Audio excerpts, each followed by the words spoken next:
ओम श्री वेंकटेश्वराय नमः।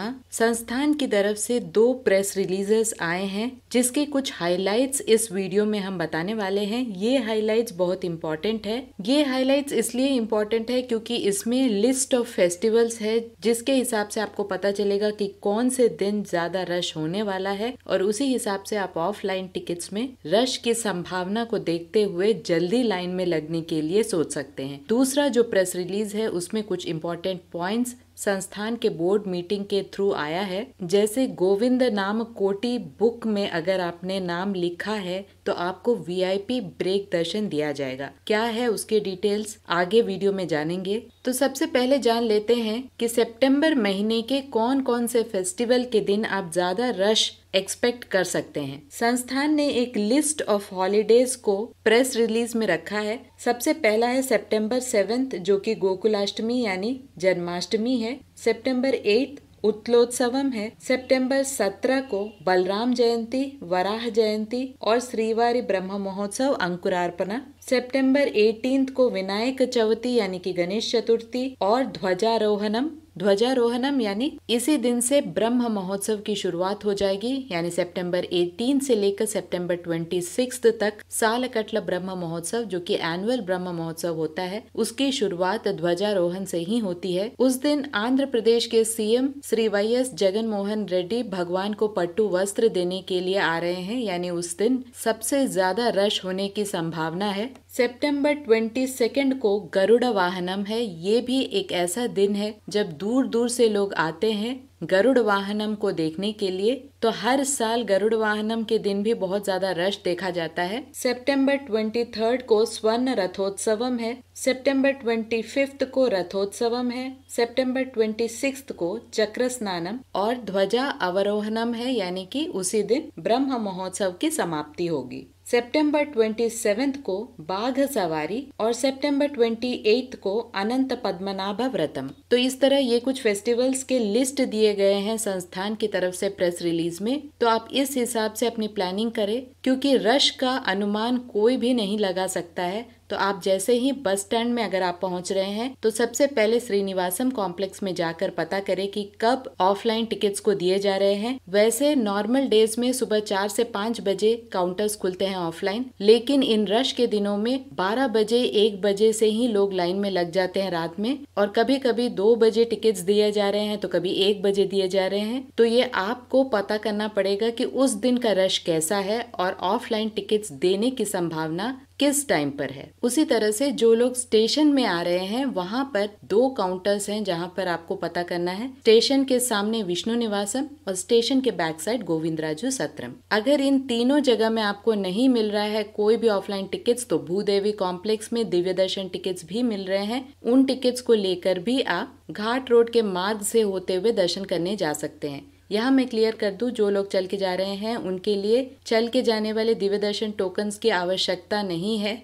आप चाहें तो बिना टिकट के भी जा सकते हैं या ऑनलाइन टिकट के भी जा सकते हैं। दिव्य दर्शन टोकन्स सहूलियत के लिए दिए जाते हैं, टाइम बचाने के लिए दिए जाते हैं। इससे 3 से 4 घंटे में दर्शन हो जाते हैं। अब एसएसडी और दिव्य दर्शन टिकट्स एक ही है। आप चाहे कोई भी ऑफलाइन टिकट ले ले, आपको 3 से 4 घंटे में दर्शन हो जाते हैं। तो ये था पहला प्रेस कॉन्फ्रेंस जो कि बहुत इंपॉर्टेंट है। यहाँ एक पॉइंट बहुत ज्यादा इंपॉर्टेंट है। जिस दिन भी आप रश देख रहे हैं उस दिन आप तिरुमला जाकर ऑफलाइन में रूम्स लेने की कोशिश नहीं करें। बहुत मुश्किल हो जाता है, पूरा दिन आपका चला जाएगा। इससे बेटर है कि तिरुपति में ही आप कोई प्राइवेट होटल में जाकर आप स्टे करें। बहुत सारे प्राइवेट होटल्स हैं, होम स्टेज हैं, क्योंकि उस दिन संस्थान के ऑफलाइन तिरुपति एकोमोडेशन में भी आपको जगह मिलना बहुत ज्यादा मुश्किल हो जाएगा। तो बेटर है कि आप ऑफलाइन में प्राइवेट रूम्स बुक कर ले या ऑनलाइन में भी आप किसी भी बुकिंग वेबसाइट से इन प्राइवेट होटल्स में आप बुकिंग करा सकते हैं।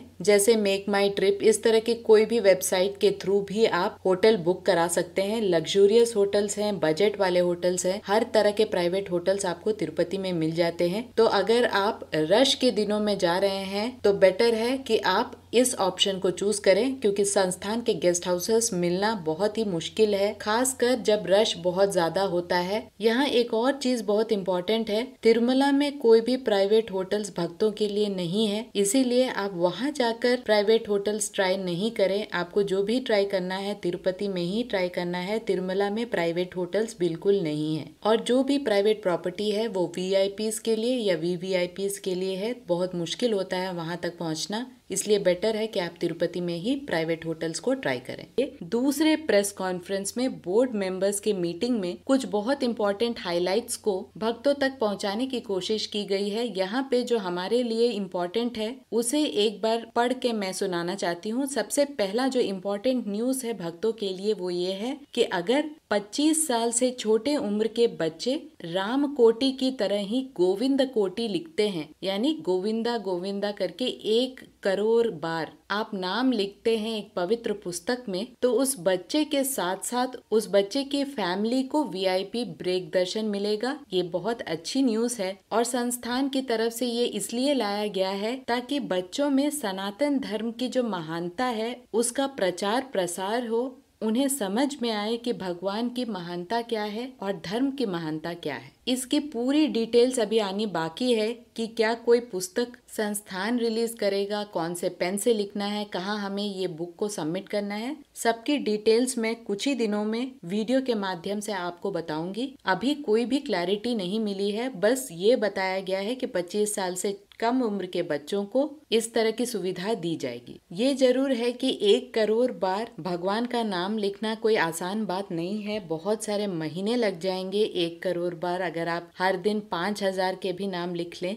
लेकिन कोशिश करने में कोई बुराई नहीं है। पूरी डिटेल्स मैं कुछ ही दिनों में आप तक पहुंचाऊंगी। अगला जो डिटेल है उसमें ये बताया गया है कि 1 करोड़ कॉपीज भगवत गीता की, यानी एक एक बुक में 20 पन्नों के बुक को बहुत ही शॉर्ट में भगवत गीता का जो पूरा सार है उसे एलकेजी से लेकर पीजी तक के बच्चों को इन पुस्तकों को डिस्ट्रीब्यूट करके सनातन धर्म का प्रचार प्रसार होगा। अगला जो हाईलाइट है उसमें बताया गया है कि एपी के सीएम श्री जगन मोहन रेड्डी जो कि सितंबर 18 को आ रहे हैं ब्रह्म महोत्सव के शुरुआत के दिन भगवान को पट्टू वस्त्र देने के लिए। उसी दिन टीटीडी के कैलेंडर्स और डायरीज 2024 के रिलीज किए जाएंगे। अगला हाईलाइट है गोविंद राजू सत्रम जो कि चोल्ट्रीज है तिरुपति रेलवे स्टेशन के बैक साइड में। वहां पर 2nd एंड 3rd चोल्ट्री का रिकंस्ट्रक्शन होगा, यानी उसे डिमोलिश करके नए पिलग्रिम एम्यूनिटी सेंटर्स बनाए जाएंगे जिसका नाम Achyutam and Shripadam pilgrim amenity centres यानी PSCs के नाम से जाने जाएंगे, जिसमें 20,000 पिलग्रिम्स एकोमोडेट किए जाएंगे। तो ये एक अच्छी पहल है संस्थान की तरफ से। एक और इम्पोर्टेंट हाईलाइट जो कि बहुत इम्पोर्टेंट है, इसमें बताया गया है कि जो बच्चे 10,11,116 बार गोविंद नामम लिखेंगे उन्हें भी एक बार दर्शन भाग्य जरूर मिलेगा भगवान का। यहाँ पर फैमिलीज की बात नहीं हुई है और ना ही वीआईपी ब्रेक दर्शन, नॉर्मल दर्शन के बारे में बात किया जा रहा है। तो ये एक पहल है